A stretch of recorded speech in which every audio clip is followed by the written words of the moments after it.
Donc je me présente, Jean-Luc. Je vais vous présenter un petit peu les ingrédients de la chose. Donc ça c'est un chalumeau, mais enfin on peut travailler aussi avec une lampe à souder. L'étain pour faire la soudure. Le décapant. Hein. La toile à émery. Et puis après, je vais vous faire voir comment on fait une soudure sur du cuivre. Donc avec différents raccords, T, coude, raccord laiton. Donc voilà donc pour la pratique de la soudure à l'étain. Donc on coupe un morceau de toile émery. Voilà. Ce qu'il faut absolument dans la soudure à l'étain, c'est bien nettoyer ces pièces. C'est le 100% de la soudure, parce qu'au niveau technique, c'est pas très dur. Je pense que c'est à la portée de tout le monde. Donc il faut bien nettoyer la partie mâle du tube, donc la partie extérieure. Nettoyer la partie...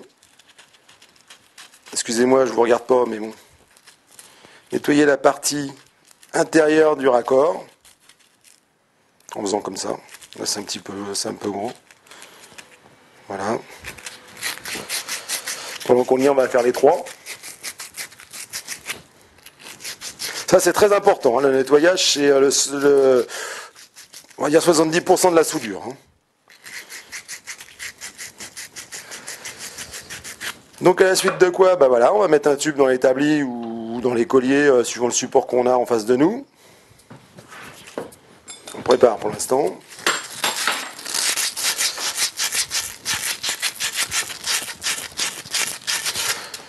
On va couper un bout de tube pour vous faire une soudure trois soudures en une fois.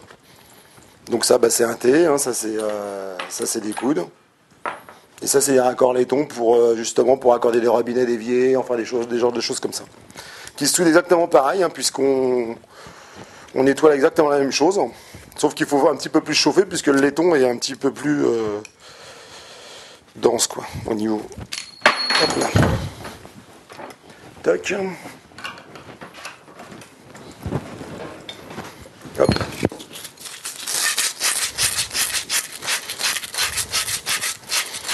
Alors toujours le nettoyage très important. Pas mettre de trait de crayon par exemple comme ça. Voire sinon il faut nettoyer, sinon ça c'est une fuite. Qu'est-ce qu'on peut dire encore? Pratiquement on n'a rien à dire. Voilà. Donc là à partir de là, on met le produit sur le raccord.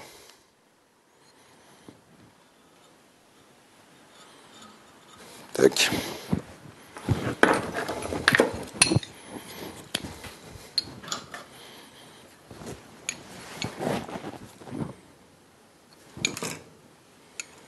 Voilà. Tac. À la suite de quoi on va faire un enchaînement avec un raccord en laiton pour vous faire voir comment pratiquer la soudure sur un raccord en laiton, mais c'est exactement la même chose que sur on nettoie, pareil.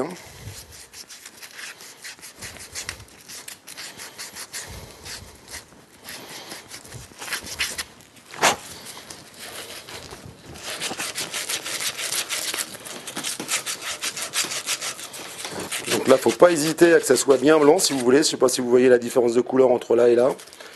Peut-être que...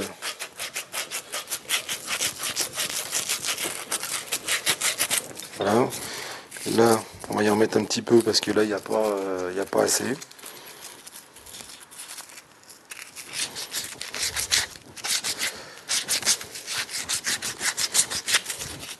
L'extérieur, c'est pas important. De toute façon, la soudure, elle est en contact avec la partie intérieure là et l'extérieur. Donc ici, ça sert à rien du tout pour la soudure à l'étain, du moins. Voilà. Donc là, j'ai pas mis le décapant.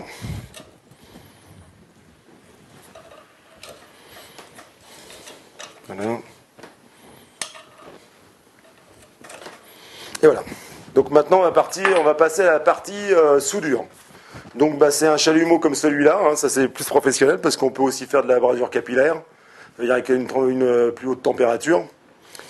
Là c'est basse température. Donc on va allumer le chalumeau, mais on peut le faire aussi avec une lampe à souder.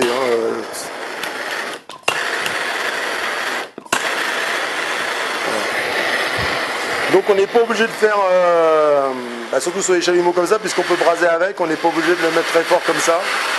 On peut le mettre très léger. Donc là, on va quand même mettre un petit chiffon par terre, mais qui va nous servir à la fin pour la soudure. Très important le chiffon. Donc, il faut bien se rappeler le chalumeau, l'étain, le décapant et la toile émerie. Très important. Maintenant, on va passer à la soudure. Donc là, c'est pas la peine de chauffer énormément. Hein. Donc on met son chalumeau de cette façon-là, ou sa lampe à souder, suivant ce qu'on a. Lampe à souder, ça marche très bien pour la soudure à l'étain. Et on chauffe. Voilà. Donc on met sa soudure, une fois que ça va être à température, on essaye une ou deux fois à mettre sa soudure. Vous voyez là comment que ça fait? On verra mieux quand je serai de l'autre côté. Donc on met sa soudure comme ça, et après ce qu'on fait, on chauffe. Par capillarité, la soudure à l'étain va aller dans le raccord. Donc on chauffe comme ça et légèrement comme ça. Bon, on va pas jusqu'au bout là-bas. Hein. On s'arrête là. Donc on fait comme ça. Et après vous mettez votre petite soudure à l'étain comme celle-là, comme ceci. Un petit coup par le dessous. Bon, en général, il y a un mur là, donc c'est un petit peu plus compliqué. Là, on a la chance de ne pas avoir de mur. Donc c'est la chance qu'on a aujourd'hui. Normalement, on ne devrait pas faire de fuite. Donc voilà, donc ce qu'il faut toujours voir, c'est pas trop chauffer parce qu'après on brûle la soudure et elle est moins bonne, quoi. Ah, elle est pas, ça fuira pas pour autant, mais c'est pas la peine de faire un truc comme ça, quoi. Faut se modérer tout doucement. Alors celle-là c'est la plus facile parce qu'elle est en position verticale et donc la soudure elle rentre beaucoup plus facilement. Hein. D'ailleurs elle tombe par terre. Voilà, donc on chauffe un petit peu, on réduit encore, on réduit la chauffe. Et voilà. Voilà, hop, un petit coup comme ça pour envoyer la soudure vers l'intérieur du tube. En règle générale, normalement on doit faire les deux, une et deux, et trois, parce qu'après ça aspire la soudure et il faut aussi pas trop en mettre. Donc maintenant on va passer au raccord laiton, hein, qui soude de la même façon, sauf que lui, comme il est plus important en masse, donc il faut chauffer, bon déjà au départ ici, pour avoir la bonne température. Hein. Voilà, donc on met, là on voit que là on est en température, on n'est même pas obligé de laisser le chalumeau. Hein. Donc on met la soudure comme ça, et à la limite, bon, quand on peut, là c'est assez formidable, on fait comme ça, donc là on est sûr que la soudure va être aspirée, mais sinon, la deuxième solution, quand on peut pas, on chauffe comme ça, il faut bien chauffer le raccord, parce qu'ici c'est énorme la chauffe qu'il faut y mettre, pour que la soudure rentre bien à l'intérieur du raccord, et puis bon, bah, un petit coup comme ça. Alors c'est là que le chiffon va rentrer en vigueur. On va pas le faire sur ce raccord-là parce que sinon il va sortir avec la chaleur. On va le faire sur cela. Ça c'est pour la finition de la soudure, mais à la limite on n'est pas obligé de le faire. Hein. Ça c'est pas une obligation. Hein. C'est pour juste l'esthétique et puis bon, voilà. Donc là on passe un petit coup de chiffon comme ça. Bon, c'est tombé un peu par terre, excusez-moi. Voilà. Hop. Voilà. Tac. C'est la finition de la soudure, hein, ça, en réalité ça sert pas à grand chose, c'est juste pour l'aspect, que ça fasse joli, quoi. Voilà.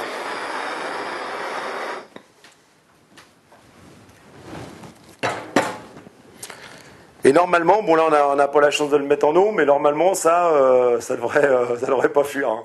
Mais malgré tout ça, même nous plombiers, on fait des fuites aussi, hein, faut pas s'inquiéter. Si vous ne réussissez pas de la première fois, faut pas hésiter à réinsister pour une deuxième fois et voire une troisième fois. Je vous dis, le 80% c'est le nettoyage. Donc maintenant qu'on a fait la soudure, donc maintenant bah, je vais vous faire voir que pour vérifier, enfin de toute façon pour vous vous n'allez pas vérifier. Mais je veux dire qu'on va faire une vérification si la soudure a été bien faite ou pas bien faite. Donc on va prendre ce tube là. On va réchauffer la soudure que j'ai faite. Donc c'est pareil, hein, pas trop fort. Bon, de toute façon ça vous le ferait pas, mais c'est simplement pour vous faire voir une soudure normalement bien faite, sans fuite.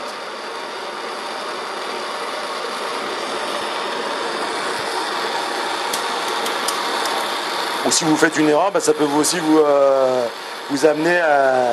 Et logiquement, quand la soudure est bien faite, bah, voilà, on peut voir que tout le tour de la soudure, il y a de l'étain, quoi. On peut tourner le tube dans tout le tour. Et une soudure mal faite, eh bien, ça voudrait dire que à ce niveau de la soudure, il faut faire attention, c'est très chaud quand même. C'est environ à 300 ou 400 degrés environ. Et normalement, il y aurait une faille, donc il y aurait un moment où le cuivre serait de cette couleur-là. Ça ferait comme un coup de crayon. Alors, comme je vous ai dit tout à l'heure, surtout, ce qu'il faut faire attention, c'est ce crayon. Il est très bien pour marquer, pour faire des repères, mais si vous faites par exemple un coup de crayon sur le tube comme ça, ça c'est du carbone. Et le carbone, eh bien, il brûle pas à la chaleur, donc il faut absolument prendre ce produit et vraiment le frotter, que le cuivre il soit bien blanc. Voilà. Et je me répète, donc attention, la soudure à l'étain, c'est le nettoyage. Une fois que le nettoyage est bien fait, c'est comme une femme de ménage. Il ne faut pas hésiter à aller dans les coins. Et une fois que le travail a été bien fait, eh bien, votre soudure est parfaite. Même pour une personne qui n'a jamais soudé, je vous dis, ça devrait fonctionner normalement. Si vous suivez bien mes conseils. Eh bien, à bientôt et à bientôt. Voilà.